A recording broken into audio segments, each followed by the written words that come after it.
প্রিয় ভাইরা, এটা হচ্ছে হাজিপুর বাজার থেকে মাতুরতল বাজারের দিকে যাওয়ার সময় দক্ষিণ পান্থময় গ্রামের চিত্র। শুধু ধানের চাষ আর ধানের চাষ, মাছের ঘেরও আছে এখানে। এই যে ওই সামনে দেখা যায় পাহাড়, আর এটা পাহাড়ি অঞ্চল, তার মানে আশপাশেই বিভিন্ন পাহাড় টাহাড় আছে। এখান দিয়ে মূলত আপনি যদি বাইক পান তো পাইলেন, না হলে আপনার পায়ে হেঁটে যেতে হবে। হাজিপুর থেকে খেয়া পার হয়ে আপনার আসতে হবে দক্ষিণ পান্থময় গ্রাম। এই দক্ষিণ পান্থময় গ্রামের কাঁচা রাস্তা দিয়ে, এখনও পাকা হয় নাই, গ্রামের যে কাঁচা পাকা রাস্তা থাকে এই ধরনের রাস্তা দিয়ে আপনার হেঁটে চলে যেতে হবে মাতুরতল। মাতুরতল থেকে আবার আমরা পান্থময়ের উদ্দেশ্যে যাব, দেখি সেখানে কি দিয়ে যাওয়া যায়। দর্শক, এখন আমরা আছি একদম পাহাড়ের পাদদেশে। দেখছেন কি সুন্দর চিত্র, ওই যে একটি ঝর্ণা দেখা যাচ্ছে। আমরা এখন অনেক দূরে থাকার কারণে ঝর্ণাটা বোঝা যাচ্ছে না। এই যে জুম করে দেখালে এভাবে দেখতে পারবেন আপনারা, ওই যে ঝর্ণাটা।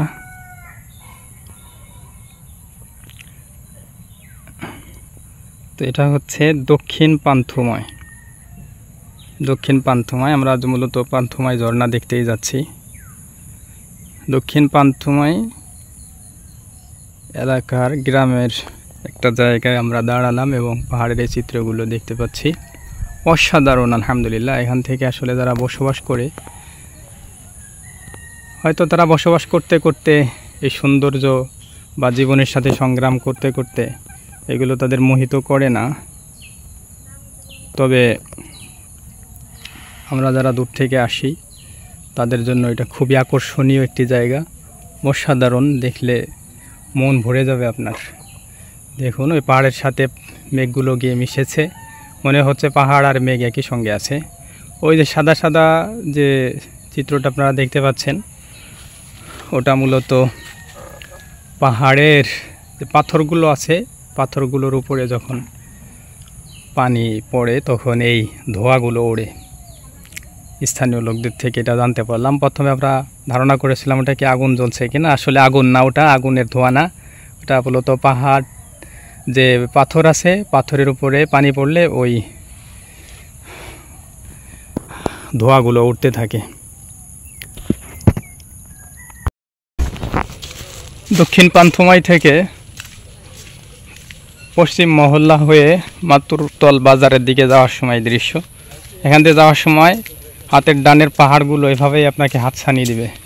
অসাধারণ একটা ভিন্ন রকম ফিলিংস নিয়ে আপনি এই ভ্রমণটা করতে পারবেন।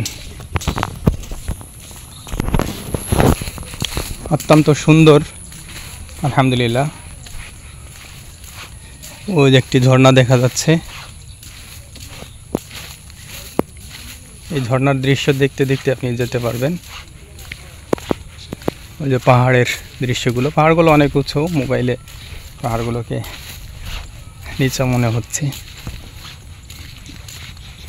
এই মেঠোপথ দিয়ে, গ্রামের মেঠোপথ দিয়েই আমরা যাচ্ছি পান্থময় ঝর্ণা দেখতে। আলহামদুলিল্লাহ, পায়ে হেঁটে যাচ্ছি, কারণ আমাদের মূল উদ্দেশ্যই হচ্ছে গ্রাম বাংলার দৃশ্য দেখা, আল্লাহ তাআলার সৃষ্টি দেখা, মানুষের আচরণ বিধি দেখা। সেই কারণে আমরা পায়ে হেঁটে ধীরে ধীরে যাচ্ছি পান্থময় ঝর্ণা দেখার জন্য। এখন যাচ্ছি আমরা মাতুরতল। এটা হচ্ছে দক্ষিণ পান্থময় এবং জয়নগরের মিলনস্থল থেকে দৃশ্য দেখা যায়। এর সামনে পাহাড়।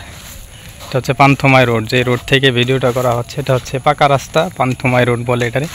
পান্থময় রোড দিয়ে মূলত পান্থময় জলপ্রপাতের দিকে যাওয়া যায়। আমরা সেখানেই আছি, আমরা একদম পাহাড়ের একদমই কাছে আছি, বাকি রাস্তাটা পাহাড় থেকে একটু দূরে। এটাই যে এখানে দেখতে পাচ্ছেন আপনারা, এই পান্থময় ঝর্ণার স্বাগতম জানানো হচ্ছে। পান্থমায় ঝর্ণারই ওর অপর নাম হচ্ছে মায়ামতি। পান্থমা এলাকার নাম, সেই হিসেবে পান্থমায় ঝর্ণা বলে। মূলত ঝর্ণাটার নাম হচ্ছে মায়ামতি, যেটাই বুঝলাম। এই যে পাহাড়ের দৃশ্য, একদমই কাছে আমরা, পাহাড়ের একদমই কাছে রাস্তা, একদমই কাছে, পাহাড় থেকে একদমই কাছে ফাঁকা রাস্তা আছে। এই রাস্তা দিয়ে আমরা যাচ্ছি মায়ামতি ঝর্ণা বা পান্থময় ঝর্ণার দিকে। অসাধারণ দৃশ্য, অসাধারণ অনুভূতি, কল্পনাও করা যায় না এত সুন্দর অনুভূতি এখানে আসা। আলহামদুলিল্লাহ, আল্লাহ তাআলা হাজার শুকরিয়া। আল্লাহ তাআলা এভাবে পৃথিবীকে সৃষ্টি করে দেখেছেন, এত সুন্দর করে পাহাড় পর্বত দিয়ে পৃথিবীটাকে সাজিয়েছেন, এর জন্য আল্লাহ তাআলার হাজার শুকরিয়া। আলহামদুলিল্লাহ, আলহামদুলিল্লাহ। আমরা ইতোমধ্যেই পান্থময় ঝর্ণা বা জলপ্রপাতে এসে পড়েছি। এই যে যখন পানি বেশি হয় তখন এই কাঠের ব্রিজ দিয়ে পার হতে হয়, আর এখন পানি নাই, সে কারণে নিচ দিয়েও যাওয়া যায়। সামনেই ঝর্ণাটা, এই যে সেই আমাদের কাঙ্ক্ষিত ঝর্ণা পান্থময় ঝর্ণা। আলহামদুলিল্লাহ।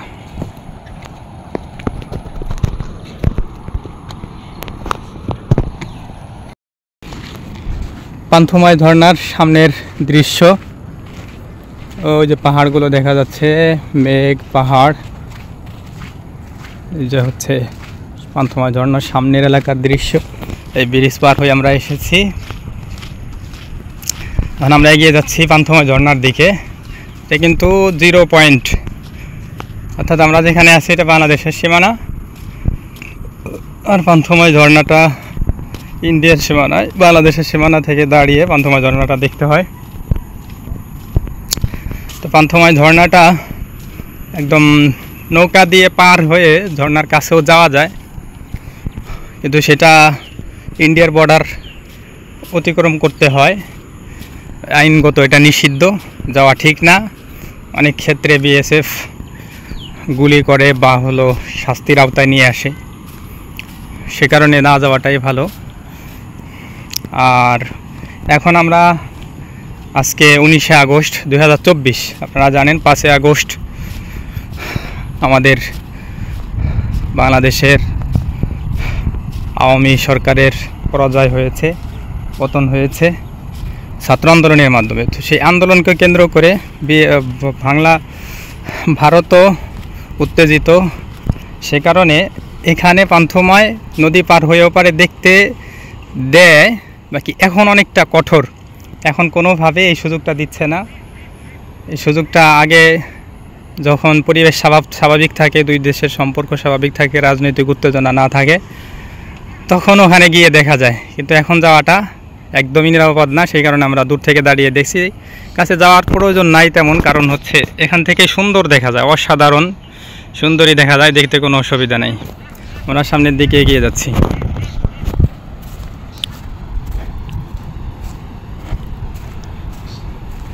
এই যে বাংলাদেশ টুরিস্ট পুলিশের সাইনবোর্ড আছে, ওদিকে নির্দেশনা সমূহ আছে কি করা যাবে কি করা যাবে না। পান্থময় এখানে নির্দেশনায় লেখা আছে, পান্থময় পর্যটন কেন্দ্রে কোনো অনুষ্ঠান করা যাবে না, সীমান্ত অতিক্রম করা যাবে না, যত্রতত্র গাড়ি পার্কিং করা যাবে না, নো ম্যান ল্যান্ডে অবস্থান করা যাবে না, যে কোনো সময় যোগাযোগ করুন। উপজেলা নির্বাহী অফিসার, গোয়েন্দাঘাট, সিলেট, নাম্বার ইত্যাদি দিয়ে রেখেছে। চলুন আমরা আরেকটু এগিয়ে গিয়ে পান্থময় ঝর্ণাটা দেখে আসি। একটা নদীর ওপরে এই পান্থময় ঝর্ণা, ঝর্ণার পানিগুলো এই নদী বেয়ে পুরা দেশে ছড়িয়ে পড়ে। অসাধারণ দৃশ্য, মানে কলকল ধ্বনি হচ্ছে, এই ধ্বনিটা অনেক দূর থেকে শোনা যায়, অনেক দূর থেকে আমরা এই আওয়াজটা পেয়েছি। আপনারা দেখতে পাচ্ছেন এই যে সুন্দর পাহাড়গুলো, ওই যে পান্থময় ঝর্ণাটা, এই যে পান্থময় ঝর্ণাটা জুম করে দেখালাম আপনাদের। এই পানিটা নেমে দিকে যাচ্ছে, ওই যে পাহাড়, ওই যে ইন্ডিয়ার, ওটা ইন্ডিয়ার সীমানা, এটা আমরা আছি বাংলাদেশের সীমানায়।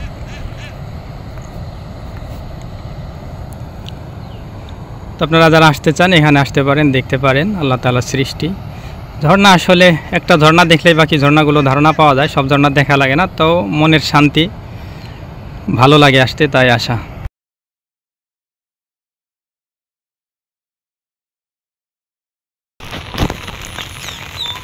আমরা এখন আছি নগাঁও গ্রাম বলে এটাকে, ইসলামাবাদ পার হয়ে নগাঁও গ্রাম। এই নগাঁও গ্রামের মধ্য দিয়ে সামনে আমরা এগোতে থাকবো। আমরা যাব লক্ষণছড়া আমাদের উদ্দেশ্য। আপনারা এখান দিয়ে গেলে একদম কাঁচা রাস্তা দিয়ে মেঠো পথ হেঁটে হেঁটে যেতে পারবেন, একদম পাহাড়ের পাদদেশ দিয়ে যাবেন, পাহাড় দেখতে দেখতে যেতে পারবেন। ওই যে সীমান্তের কাঁটা তার দেখা যায়, ওটা হচ্ছে ভারতের সীমানা। এখান দিয়ে আমরা হেঁটে হেঁটে যাচ্ছি লক্ষণছড়া পর্যন্ত, চলে যাবো এভাবেই এক রাস্তায়। খুব সুন্দর একটি দৃশ্য দেখতে দেখতে আপনারা এখানে যেতে পারবেন। এই যে আমরা যাচ্ছি নগাঁ গ্রাম এর মধ্য দিয়ে লক্ষণছড়ার দিকে এগিয়ে যাচ্ছি। লক্ষণছড়া গ্রামের মধ্যে অলরেডি প্রবেশ করে ফেলছি। বৃষ্টি হচ্ছে প্রচুর, একটা ছাতায় দুইজন আছি, এইভাবে যাচ্ছি আমরা। আমরা এখন আছি লক্ষণছড়া গ্রাম, গোয়াইনঘাট লক্ষণছড়া। দেখুন মানুষ খুব কর্মমুখর এবং কর্মব্যস্ত। গ্রামের লোকজন জনপদবাসী। ওই যে মহিষ দিয়ে হাল চাষ করা হচ্ছে, জমি চাষ। একদম পাঁচশরে পাহাড়ের ঘেঁষা এই এলাকাগুলো, পাহাড়ের সাথেই এদের বসবাস। ওই যে কাঁটাতারের বেড়া দেখা যাচ্ছে ইন্ডিয়ার, ওই যে পাহাড়ের উপরে ওই যে মেঘমালা দেখা যাচ্ছে, ওই যে নিচের দিকে পাথর দেখা যাচ্ছে। এদিকেই এভাবেই এখানে মানুষের বসবাস, পাহাড়, পাথর, ঝর্ণাধারা, মেঘ ইত্যাদি দেখে দেখে এখানে লোকজন বেড়ে উঠছে। আমরা মূলত সকালে বের হয়েছি জাফলং থেকে। জাফলং থেকে আমরা দিক দিয়ে চলে যাচ্ছি একে একে। প্রথমে গিয়েছি পান্থুমাই ঝর্ণা দেখতে, পান্থুমাই ঝর্ণা থেকে আবার এখন যাচ্ছি লক্ষণছড়ার দিকে। লক্ষণছড়া থেকে আবার সামনের দিকে এগিয়ে যাব।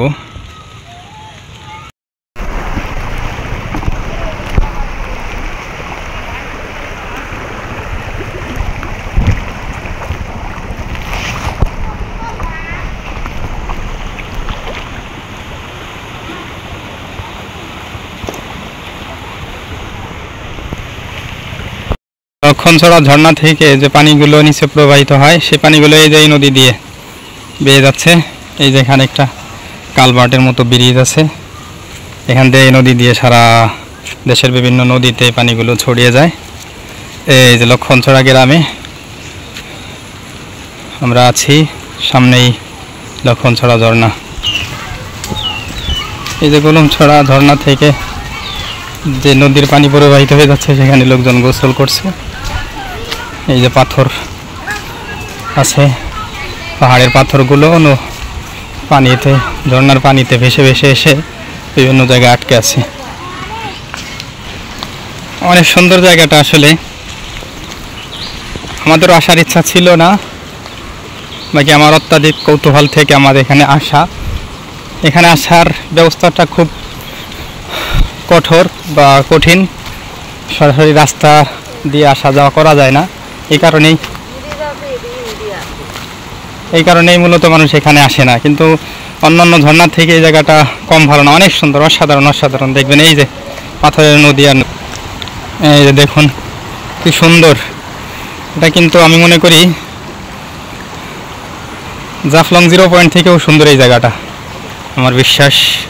জাফলং 0 পয়েন্ট থেকেও সুন্দর এই জায়গাটা। এটা লক্ষণছড়া ঝর্ণা। অসাধারণ, কল্পনা অতীত, এক কথায় অসাধারণ। খুব ভালো লাগছে। আমি এটা মিস করলে আমার খারাপ লাগতো, পরে যদি জানতে পারতাম এত সুন্দর। এটাকে আমার কাছে অনেক ভালো লাগলো আলহামদুলিল্লাহ। এই যে পানিগুলো একদম কলকল ধ্বনি নিয়ে চলে যাচ্ছে, পাথর আর পাথর, পাথর আর পাথর, পাথর আর পাথর।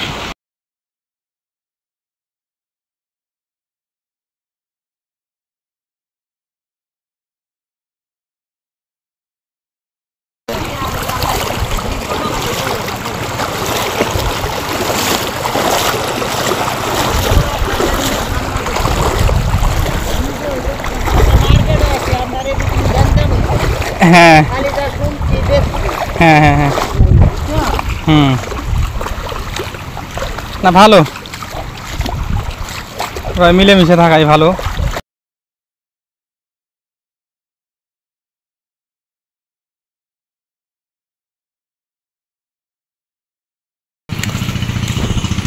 লক্ষণছড়া ঝর্ণা দেখে আমরা এখন যাচ্ছি কুলুমছড়া ঝর্ণার দিকে। অসম্ভব সুন্দর ছিল এই লক্ষণছড়া ঝর্ণা। মূলত এখানে যাতায়াত ব্যবস্থা না থাকার কারণে এই জায়গাটা মানুষের চোখের আড়ালে আছে। এখানে হেঁটে আসতে হয়, আমরা হেঁটেই আসছি জাফলং থেকে। মাঝে একটু কিছু কিছু জায়গায় অটো পেয়েছি, বাইক পেয়েছি, কিন্তু বেশিরভাগ পথে আমাদের হাঁটতে হয়েছে। সেই কারণে এখানে মানুষ আসে না। বাকি 0 পয়েন্টে এখন ততটা পানি থাকে না, শুকনো। কিন্তু এই লক্ষণছড়া ঝর্ণায় প্রচুর পানি। ঝর্ণা দিয়ে যে সামনের জায়গাগুলো আছে সেখানে প্রচুর পানি, সাথে আছে আপনার পাথর এবং স্রোত। খুব ভালো দৃশ্য, যেটা 0 পয়েন্টে পাওয়া যায় নাই। 2024 19শে আগস্ট আমি লক্ষণছড়ায় আসলাম। গতকাল ছিলাম জাফলংয়ে। জাফলং 0 পয়েন্টে ঘুরেছি, কিন্তু জাফলংয়ের 0 পয়েন্টের চেয়ে লক্ষণছড়ার অনুভূতিটা এবং ভ্রমণের উপভোগটা অনেক বেশি এবং খুবই আনন্দদায়ক ছিল। এখন আমরা যাচ্ছি কুলুমছড়ার দিকে। আপনারা দেখতে পাচ্ছেন লক্ষণছড়া গ্রামের দৃশ্য। এই যে পাহাড়গুলো দেখছেন, এটা দুঃখজনক হলেও সত্য যে পাহাড়ের বেশিরভাগ অংশই ইন্ডিয়ার মধ্যে। বাংলাদেশকে পাহাড় থেকে বঞ্চিত করা হয়েছে এই লক্ষণছড়া এলাকায়। দেখতে পাচ্ছেন আমরা লক্ষণছড়া থেকে কুলুমছড়ার দিকে যাচ্ছি। এই যে পাহাড়ের একদম পাশ ঘেঁষে আমরা পার হচ্ছি। পাহাড় থেকে পানি নামছে। এই যে সীমানা পিলার, পুরো পাহাড় যত দূর ভারতের সীমানা তত দূর। তার মানে পাহাড় তাদের সীমানার মধ্যে রেখেই এই সীমানা নির্ধারণ করা হয়েছে। অত্যন্ত জুলুমের একটা কাজ। পাহাড়গুলো আল্লাহ তাআলার একটি নিদর্শন। এই পাহাড়গুলো উঠে আমরা যদি আল্লাহ তাআলার নিদর্শনগুলো দেখতে পারতাম তাহলে অনেক ভালো হতো। এই যে ছোটো ছোটো বাচ্চারা পাহাড় থেকে ডালপালা কেটে আনছে। এই পাহাড়গুলো ওঠার অনুমতি নেই, কারণ এটা বাংলাদেশের সীমানার বাহিরে। এই যে সীমানা পিলার, একদম এই যে সীমানা পিলার, এর ওপারে যে পাহাড়গুলো দেখছেন, এই পাহাড়গুলো মূলত ইন্ডিয়ার।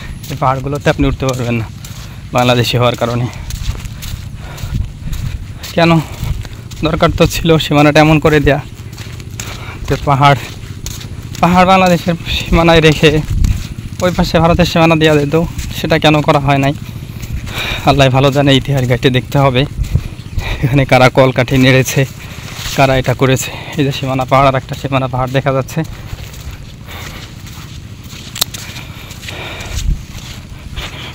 অথবা যদি সমতার চিন্তা করা হয়, এই যে পাহাড় থেকে পানি নামছে, সেক্ষেত্রে তাহলে পাহাড়ের উপর দিয়ে সীমানা পিলার দিতে পারতো।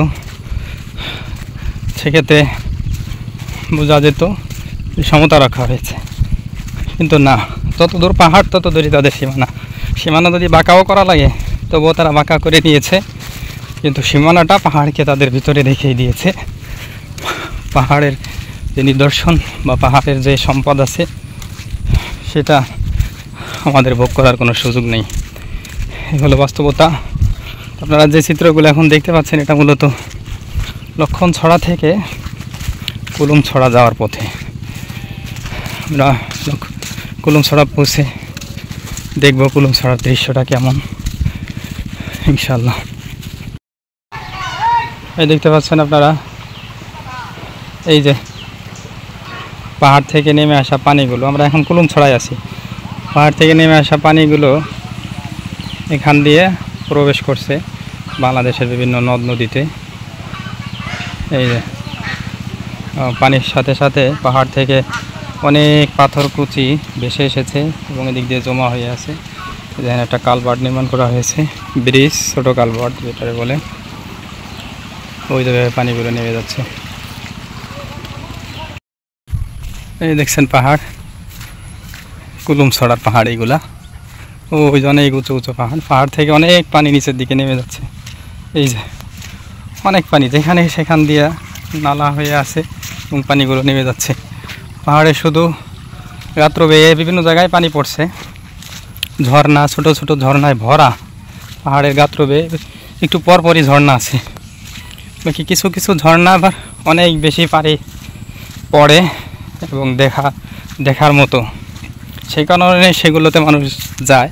আর ছোটোখাটো যে ঝর্ণাগুলো সেটা মানুষ দেখে না বা সেখানে যাওয়ার প্রয়োজনও পড়ে না। তবে ঝর্ণা অনেক, যেখানে সেখানে ঝর্ণা আছে পাহাড়ের গাত্র বেয়ে। তো এখান দিয়ে আছি আমরা কুলুমছড়ায়। কুলুমছড়ার পাহাড়ের দৃশ্য দেখে দেখে একদম পাহাড় ঘেঁষে ইন্ডিয়ার বর্ডারের পাশ দিয়ে যাচ্ছি।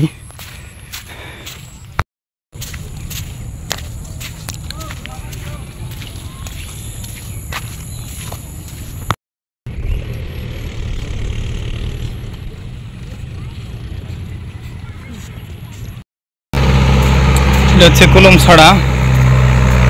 ওই যে দেখা যাচ্ছে পাহাড়, পাহাড় কেটে কেটে ভারতীয়রা রাস্তা করেছে, বিভিন্ন সুবিধা নিচ্ছে, কিন্তু পাহাড়ের সমস্ত সুবিধা থেকে বাংলাদেশিদেরকে বঞ্চিত করা হয়েছে, যেটা খুবই দুঃখজনক। এই যে পাহাড়ের অপরূপ দৃশ্য, আলহামদুলিল্লাহ। একদম বলা চলে জাফলং থেকে গ্রামের আঁকাবাঁকা পথ দিয়ে, কাঁচা রাস্তা দিয়ে পাহাড়ের মানুষ, পাহাড়ের আশপাশের জনপদের মানুষের কর্ম আচার আচরণ দেখে দেখে আমরা এগিয়ে যাচ্ছি।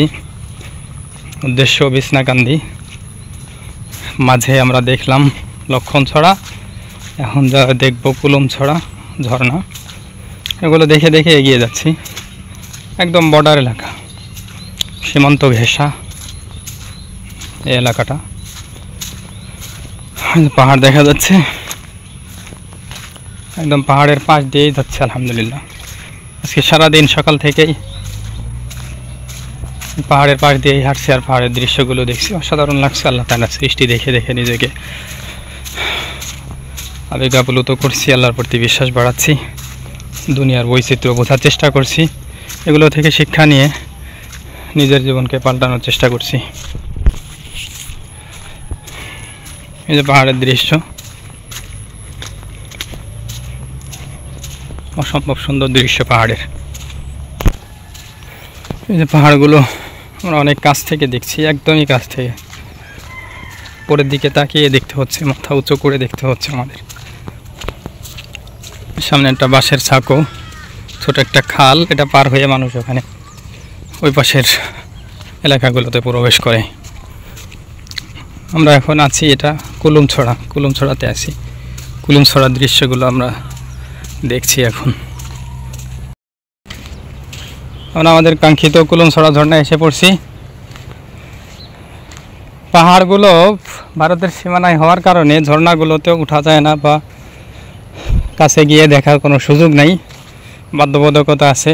বিএসএফ অনেক কঠোর অবস্থানে থাকে মাঝে মাঝে, সেই কারণে যাওয়া যায় না। এখন কঠোর অবস্থানে আছে, 2024 সাল কেন কঠোর অবস্থান আপনারা ভালোই জানেন। সেই কারণে আর ঝর্ণার একদম কাছাকাছি যায়নি। বাকি ঝর্ণা দিয়ে যে পানি প্রবাহিত হচ্ছে খাল বা নদী বেয়ে বেয়ে, সে পানির চিত্রগুলো হচ্ছেই। এখানে প্রচুর সিলেকশন বালু দেখতে পারবেন আপনারা। এই যে সিলেকশন বালু থাকার কারণে পানির দৃশ্যটা অনেকটা লাল দেখা যায় এবং পানিটা অনেক স্বচ্ছ পানিতে একদম মাটি পর্যন্ত দেখা যাচ্ছে লাল বালু। আর বালু সিলেকশন বালু যেগুলোরে বলে, গট্টর প্লাস্টার করার সময় যেগুলো ব্যবহার হয় সেইগুলা। ওই যে হচ্ছে ঝর্ণা, ওই ঝর্ণার দৃশ্যটা দেখা যাচ্ছে, ওই ঝর্ণার পানিগুলো নেমে যাচ্ছে। ওই যে পাহাড়, ওই যে ভারতের সীমানা, সেই কারণে আমরা ওর দিকে আগাতে পারছি না।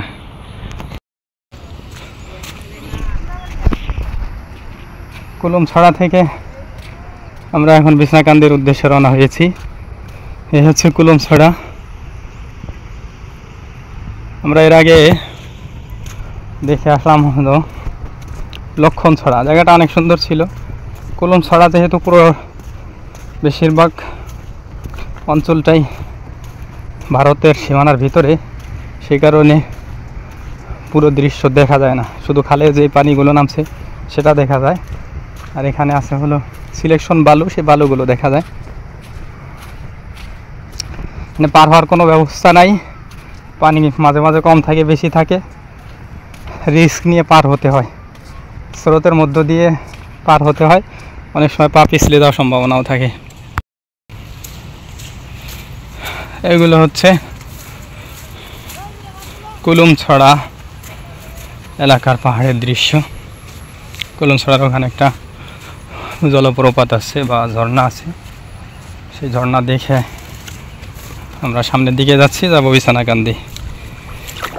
আমাদের এই জার্নিটা শুরু হয়েছিল একদম সকালবেলা 6:30টায়। জাফলং থেকে আমরা বের হয়েছি। আমরা মূলত একদমই গ্রাম্য কাঁচা পথ মাঠের ভিতর দিয়ে যাচ্ছি, এখানে কিন্তু পর্যটকরা আসে না। আমরাও পর্যটকই ঘুরতেই আসছি, কিন্তু আমরা এই সাহসটা নিয়ে ফেলছি। এই সাহসটা নিয়ে আমরা এই রাস্তা দিয়ে বের হয়েছি। কিছু কিছু জায়গা বাইক পেয়েছি আর অটো পেয়েছি, তো বেশিরভাগ অঞ্চলে আমরা হেঁটে আসছি। হেঁটে আসার কারণে পাহাড়ের একদম পাদদেশ দিয়ে আমরা হেঁটে যাচ্ছি। এই যে কুলুমছড়া গ্রামের দৃশ্য, একদম জাফলং থেকে আমরা একদম বিছানাকান্দি পর্যন্ত পাহাড়ের পাশ দিয়ে যাচ্ছি। পাহাড়গুলো দেখতে দেখতে যাচ্ছি, পাহাড়গুলো আমাদেরকে সঙ্গে নিয়ে যাচ্ছে, পাহাড়গুলো যেন আমাদেরকে গাইড করছে, পথ দেখাচ্ছে, যেভাবে যাও ওইভাবে যাও। কিন্তু দুঃখ, অনেক বড় একটা দুঃখ যে পাহাড়গুলো সবই ভারতের সীমানায় নিয়ে গেছে, পাহাড়ের কিছু অংশ বাংলাদেশের সীমানায় রাখে নাই। খুবই দুঃখজনক একটা সিদ্ধান্ত। যারা সীমানা নির্ধারণ করছে অবশ্যই তারা এক্ষেত্রে সমতার বিধান রাখে নাই, বরং ভারতকে বেশি সুবিধা দিয়েছে। কুলুমছড়া থেকে বিছনাকান্দিতে যে সব আপনারা এই দৃশ্যগুলো দেখবেন, এই পাহাড়ের সামনে দিয়ে জঙ্গল আর জঙ্গল, ওদিকে পাহাড়, উঁচু উঁচু পাহাড়, অনেক সুন্দর, আকাশের সাথে মিশে গেছে পাহাড়গুলো। এই যে কুলুমছড়া থেকে বিছনাকান্দি যাওয়ার রোডে এই যে সোনাটিলা নামক একটা জায়গা, এটার পাশ দিয়ে আমরা বিছনাকান্দি যাচ্ছি।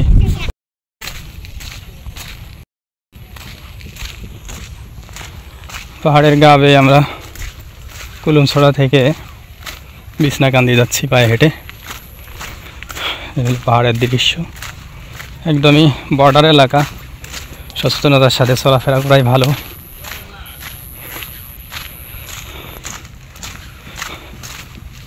যদিও সমস্যা নাই, কিন্তু অনেক সময় সন্দেহজনকভাবে হয়রানি করতে পারে তারা ইচ্ছা করলে, সাবধানে যাওয়া আসা করতে হয়। আমরা যেহেতু ঘুরতে আসি, দেখার অদম্য ইচ্ছা থাকার কারণে রিস্ক নিয়েই ঘুরি।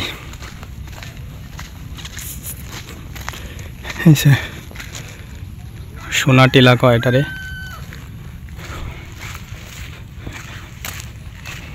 কুলুমছড়া থেকে বিছনাকান্দি যাওয়ার পথে আপনি এই দৃশ্যগুলো দেখতে পারবেন।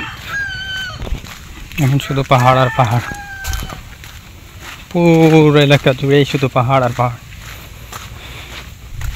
আমরা সেই জাফলং থেকে শুরু করেছি, জাফলং 0 পয়েন্ট থেকে এই বিছনাকান্দি পর্যন্তই গ্রামের ভিতর দিয়ে হাঁটার রাস্তা, পুরোই পাহাড়ের পাদদেশ দিয়ে, পাহাড়ের গা ঘেঁষে ঘেঁষে যেতে হয় বর্ডার এলাকা। যেহেতু হাঁটার পথ, সেহেতু অনেক ভাঙাচোরা, মাঝে মাঝে পানি, মাঝে মাঝে কাদা, মাঝে মাঝে ছোটোখাটো ঝোপঝাড় আছে, এর মধ্যে দিয়েই হেঁটে যেতে হয়। এটা হচ্ছে বিছনাকান্দা পাহাড়ের দৃশ্য ছিল।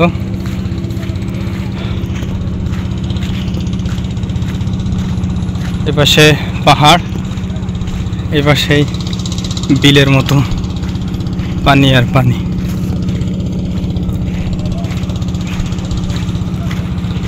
ওই যে পাহাড়, পাহাড়ের মাঝে আবার একটু নিচু, পাহাড়ের উপর দিয়ে মেঘ, আকাশ ছোঁয়া মেঘ।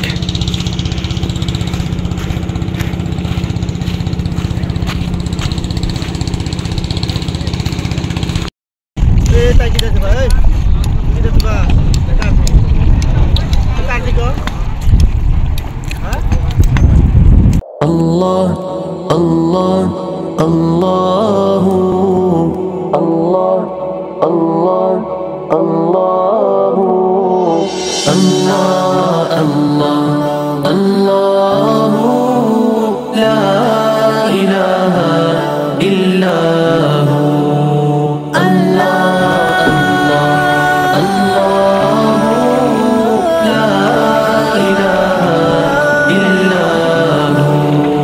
जाने वाला हर एक लम्हा देता है पैगाम, जाने वाला हर एक लम्हा देता है पैगाम। हर शे फानी से दुनिया की, हर शे फानी से दुनिया की, बाकी तेरा नाम मौला।